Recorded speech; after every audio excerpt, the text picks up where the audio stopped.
हर हर महादेव दोस्तों, स्वागत है आपका हमारे YouTube चैनल पर। आज की वीडियो में हम सुनेंगे शिव महापुराण श्री रुद्र संहिता तृतीय खंड का 16वां अध्याय, तारक का स्वर्ग त्याग।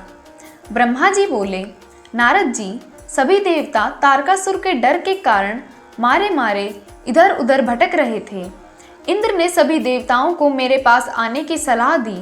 सभी मेरे पास आए। सभी देवताओं ने मुझे हाथ जोड़कर प्रणाम किया और मेरी अनेकों प्रकार से स्तुति करने लगे। अपना दुख दर्द बताते हुए देवता कहने लगे, हे विधाता, हे ब्रह्मा जी, आपने ही तारकासुर को अभय का वरदान दिया है। तभी से तारक त्रिलोकों को जीतकर अभिमानी होता जा रहा है। उसने लोगों को डरा धमकाकर उन्हें अपने अधीन कर लिया है। तारक ने स्वर्ग पर भी अपना अधिकार स्थापित कर लिया है और हम सभी को स्वर्ग से निकाल दिया है। उसने इंद्र के सिंहासन पर भी अपना अधिकार कर लिया है। अब उसके आदेश से उसके असुर हमारे प्राणों के प्यासे बनकर हमें ढूंढ रहे हैं। तभी हम अपने प्राणों की रक्षा के लिए आपकी शरण में आए हैं।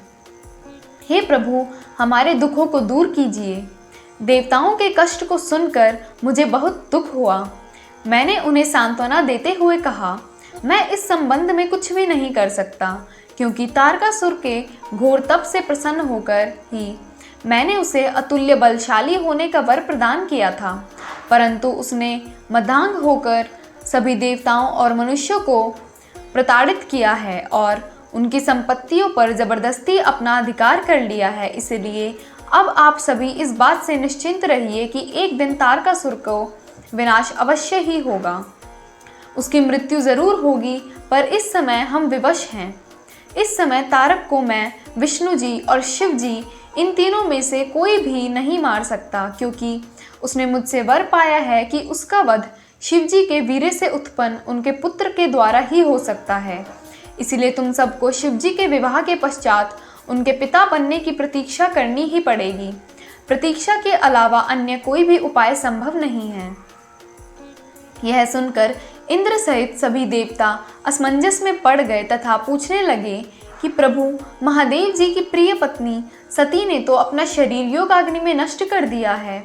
अब वे कैसे और किससे विवाह करेंगे और यह कैसे संभव हो सकेगा?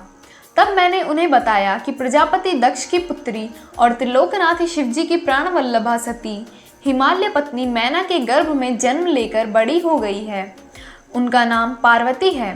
पार्वती ही भगवान शिव की पत्नी बनने का गौरव प्राप्त करेंगी। अतः अब तुम भगवान शिव के पास जाकर उन्हें विवाह के लिए राजी करने की कोशिश करो। शिव पार्वती का पुत्र ही तुम्हें तारकासुर के भय से मुक्त करा सकता है। अतः तुम भगवान शिव से प्रार्थना करो कि वे पार्वती के साथ विवाह करने के लिए राजी हो जाएं। इस बात को अच्छे से जान लो कि शिव पुत्र ही तुम्हारा उद्धार कर सकते हैं।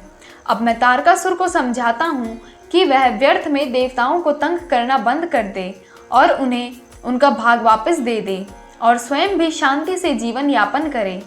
यह कहकर मैंने इंद्र व अन्य देवताओं को वहां से विदा किया।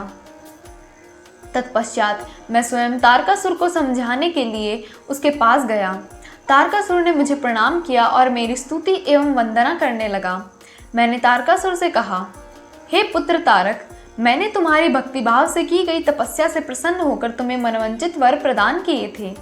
वे वरदान मैंने खुशी से तुम्हारी बेहतरी के लिए दिए थे, परंतु तुम उन वरदानों का गलत उपयोग कर रहे हो। वर प्राप्त करने के उपरांत तुम अपनी सीमाओं को भूल गए हो। अनावश्यक अभिमान के नशे में चूर होकर तुम्हें यह भी याद नहीं है कि देवता सर्वथा पूजनीय और वंदनीय होते हैं। तुमने उन्हें भी कष्ट पहुंचाया है, साथ ही उन्हें स्वर्ग से निष्कासित बेघर कर दिया है। तुम्हारे सशस्त्र सैनिक अभी भी देवताओं को मारने के लिए ढूंढ रहे हैं।